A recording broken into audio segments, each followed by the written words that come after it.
మంత్రి జోగి రమేష్ మాట్లాడుతున్నారు, లైవ్ లో చూద్దాం. మొన్నటి దాగేనేమో వీరంగం సృష్టించారు. కూటమి వచ్చేస్తుంది. ఇప్పుడేమో కుప్పగూలిపోయారు. కూటమి లేదు, గాడిద గుడ్డు లేదు, కుప్పగూలిపోయాం రా బాబు. చంద్రబాబు నాయుడే మాకు అసలు అతిగతి లేకుండా మాకు ఎన్ని సీట్లు వస్తున్నాయో చెప్పకుండా పారిపోయాడు. మా పరిస్థితి ఏంటని చెప్పేసి ఒకడికొకడు జుట్టు పీక్కుంటా ఉన్న పరిస్థితి చూసాం. ఏదైనా రాజకీయం చేస్తే, ఏదైనా ఎన్నిక చేస్తే విలువ ఉండాలా, విశ్వసనీయత ఉండాలా. మా లీడర్ ఉన్నాడు, దమ్ముగా ధైర్యంగా పలానా చోటకి వెళ్తాం, అది మా క్యారెక్టర్. మీ లీడర్ ఉన్నాడు, ఎక్కడ పోయాడో తెలియదు, ఎక్కడ దాక్కున్నాడో తెలియదు, ఎక్కడ పారిపోయాడో తెలియదు, ఏ దేశానికి పోయాడో తెలియదు. ఇది మీ క్యారెక్టర్ లేని వెధవలు అంటారు. ఇటువంటి పరిస్థితుల్లో చంద్రబాబు నాయుడు విశ్రాంతి కోసం వెళ్ళాడా, వైద్య పరీక్షల కోసం వెళ్ళాడా, దుబాయ్ పోయాడా, ఇటలీ పోయాడా, అమెరికా పోయాడా, ఇంకెక్కడ ప్రపంచంలో ఉన్నాడు అనేది తెలియాల్సిన విషయం. ఎందుకంటే దిక్కుమాలిన ప్రతిపక్ష నాయకుడిగా ఉన్నాడు కదా ఆంధ్రప్రదేశ్ రాష్ట్రానికి. దిక్కుమాలిన ప్రతిపక్ష నాయకుడు ఎక్కడికి వెళ్ళాడు అనేది జనానికి కూడా అవసరమేగా, మీడియాకి అవసరమేగా. కాబట్టి ఈ పరిస్థితుల్లో చంద్రబాబు నాయుడు ఆచూకీని కనుగొనవలసిన పరిస్థితి. ఈరోజు ఎన్నికలు అయిపోయినాయి, ఎన్నికల సంగ్రామం జరిగింది. విలువలు విశ్వసనీయత ఒకవైపు, కూటములు కుట్రలు ఒకవైపు. విలువలకి విశ్వసనీయతకి ప్రజలు పట్టం కట్టారు. విశ్వసనీయ నేత, విలువలు గల నేత ఒక మాట చెప్తే ఆ మాట కోసం మిన్ను విరిగి మీద పడ్డ ఆ మాట కోసం నిలబడే జగనన్న వైపు జనం నిలబడ్డారు.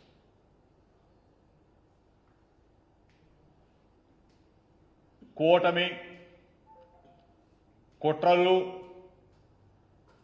ఏ కూటమితో ఎవడు దతకడతాడో తెలీదు, ఏ కూటమితో ఎవడో పొత్తులు పెట్టుకుంటాడో తెలీదు. 2014లో ఇదే కూటమి అధికారంలోకి వచ్చింది. ఇదే కూటమి పొడుచుకున్నారు, కొట్టుకున్నారు, తిట్టుకున్నారు, కుప్ప కూలిపోయారు. మరలా ఇదే కూటమి, ఇదే తంతు 2024 ఎన్నికల్లో 3 పార్టీలు మళ్ళీ కూటమిగా కలిసినాయి. అప్పుడు ఎందుకు కలిశారో తెలీదు, అప్పుడు ఎందుకు అధికారంలోకి వచ్చారు. తర్వాత కొట్టుకున్నారు, తిట్టుకున్నారు, విడిపోయారు. మరి అగైన్ మళ్ళీ ఇదే ముగ్గురు కూటమి పేరుతో కుట్రలు చేయడానికి బయలుదేరారు. ఈ కూటమిని, విలువలు లేని కూటమిని, విశ్వసనీయత లేని కూటమిని, ఒక మాట చెప్తే ఆ మాట నిలబెట్టుకోలేని కూటమిని ప్రజలు తరిమైపోతా ఉన్నారు.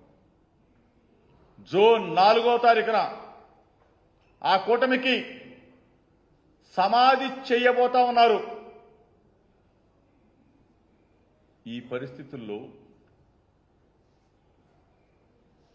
ఆ కూటమి అధినేత పారిపోయాడు.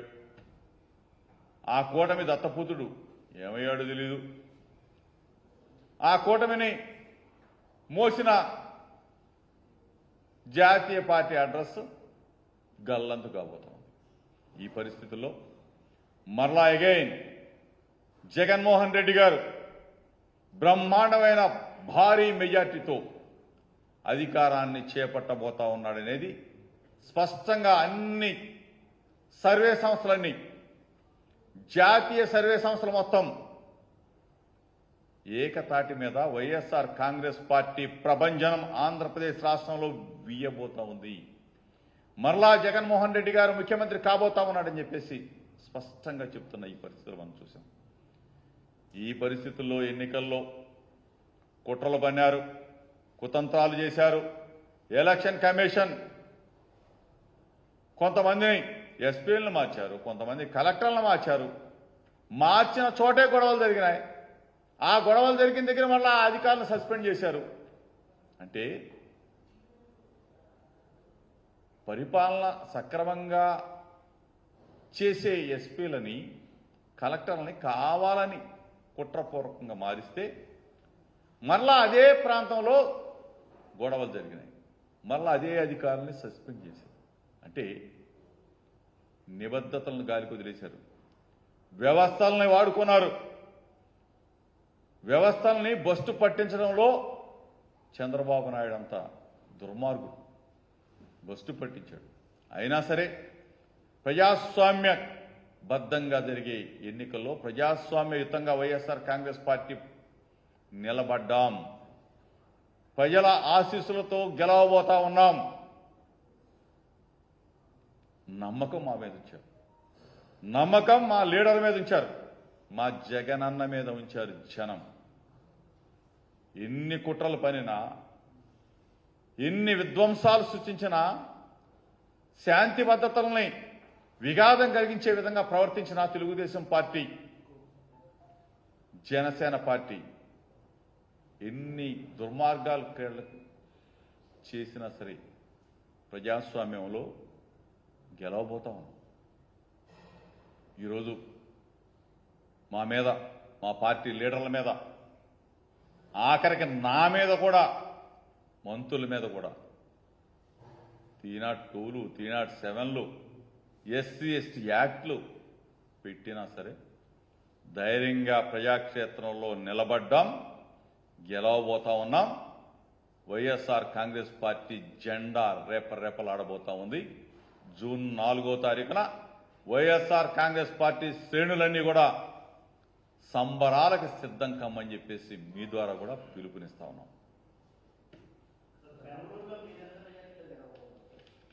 పెనమలూరులో బ్రహ్మాండమైన మెజార్టీతో గెలవబోతా ఉన్నాం.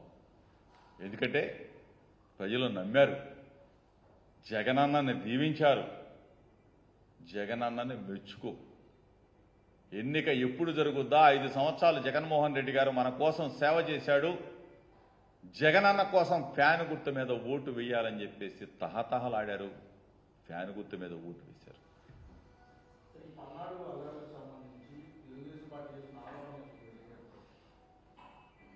పల్నాడులో శాంతి భద్రతల్ని, ప్రజాస్వామ్యాన్ని కూనీ చేసింది తెలుగుదేశం పార్టీ. అక్కడ అల్లర్లకి ప్రేరణ తెలుగుదేశం పార్టీ, చంద్రబాబు నాయుడే. ఎక్కడ ఏది జరిగినా సరే రెచ్చగొట్టే కార్యక్రమం చేసింది చంద్రబాబు నాయుడే, తెలుగుదేశం పార్టీనే. మేము ప్రజాక్షేత్రంలో శాంతియుతంగా ఉన్నాం. మేము ప్రజల పక్షాన ఉన్నాం, ప్రజలు మా పక్షాన ఉన్నారు. ఈ పరిస్థితుల్లో ప్రజలు ఓటు వేయడానికి మాకు సిద్ధంగా ఉంటే మా పార్టీ మేమెందుకు అల్లరి చేస్తాం? మేమెందుకు రెచ్చగొడతాం? చంద్రబాబు నాయుడు అనే వ్యక్తి ఆరిపోయే దీపంలాగా ఉన్నాడు కాబట్టి, ఆరిపోతానికి సిద్ధంగా ఉన్నాడు కాబట్టి, తెలుగుదేశం పార్టీ అడ్రస్ గల్లంతు కాబోతోంది కాబట్టి ఈ రాష్ట్రంలో విధ్వంసాలు సృష్టించాడు, శాంతి భద్రతకు విఘాతం కలిగించాడు. వ్యవస్థలన్నిటిని కూడా అడ్డం పెట్టుకొని ఆ వ్యవస్థల్లో ఉన్న కొంతమంది వ్యక్తులని ప్రలోభాలకు గురి చేశాడు, ప్రలోభ పెట్టాడు. ఈ రోజున ఇటువంటి విధ్వంసాలకు జరగడానికి కారణం దిక్కుమాలిన ప్రతిపక్ష నాయకుడు చంద్రబాబు నాయుడే.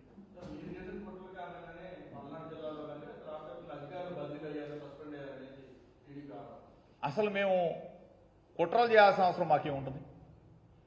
అధికారులు ఉన్నారు, ఎలక్షన్ కమిషన్ వచ్చింది. ఆ ఎలక్షన్ కమిషన్కి తెలుగుదేశం పార్టీ ఆ పురంధరేశ్వరి కొంతమంది అధికారుల మీద రిపోర్ట్ ఇచ్చారు. దాని ఆధారంగా ఆ జిల్లాల్లో ఉన్న అధికారులను మార్చారు. ఆ జిల్లాల్లో ఉన్న అధికారులు మార్చారంటే సమర్థవంతులు, అంతకన్నా సమర్థవంతులు వేస్తారని అనుకుంటాం కదా. మరి అక్కడే అల్లరి జరిగింది, అక్కడే ఇబ్బంది పెట్టారు, మళ్ళీ ఆ అధికారులనే సస్పెండ్ చేశారు. అంటే ఉన్న అధికారులు సమర్థవంతులైతే ఆ సమర్థవంతమైన అధికారులను తీసేసి అక్కడే మళ్ళీ కొంతమంది అధికారులు వేసి అక్కడే వాళ్ళని సస్పెండ్ చేశారంటే వ్యవస్థను ఏ విధంగా మేనేజ్ చేశారు, వ్యవస్థను ఏ విధంగా వాడుకున్నారు, అల్లాలకు ఏ విధంగా పాల్పడ్డారు. ఇది చంద్రబాబు నాయుడు నైజం. వ్యవస్థల్ని ప్రొస్టు పట్టిస్తాడు చంద్రబాబు నాయుడు.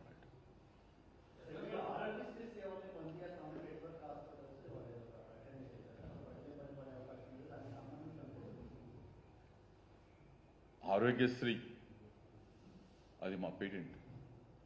డాక్టర్ వైఎస్ రాజశేఖర్ అంతకుముందు చంద్రబాబు నాయుడు వదిలేసి వెళ్ళిపోయిన 1800 బకాయిలనే మా ప్రభుత్వం, మా జగనన్న మేము మరలా 1800 కోట్ల రూపాయలు బకాయిలు